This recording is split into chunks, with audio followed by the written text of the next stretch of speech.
Before the opening bell, U.S. futures, they're still on the upside after remaining firm yesterday because Federal Reserve Chairman Jerome Powell pointed out that there is still some room for the U.S. economic rebound to go and that inflation is not expected to be serious. U.S. indices, they closed higher on Thursday with the S&P 500 reaching yet another high helped by the combination of shares in tech, hardware, and equipment as well as software and services sectors, and that also includes the automobiles and components sectors. This all as 52% of S&P 500 constituents managed to trade higher yesterday.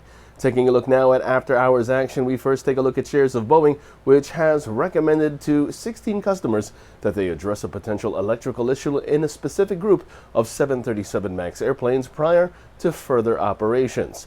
Moving on, also in the headlines, we have Levi Strauss, which popped in extended trade after raising first-half sales and adjusted EPS outlook. The company also reported first-quarter earnings that managed to top expectations. Now, taking a look at today's action, there's no major earnings due out, but on the economic docket, we do have the release of the IMF World Bank spring meetings, and before the opening bell, 8:30 in the morning, we have the release of core PPI figures, and then later on after the opening bell, 10 o'clock in the morning, U.S. wholesale inventories. Taking a look now at the markets, the S&P 500, that's where we begin, and that sees the bias remain bullish.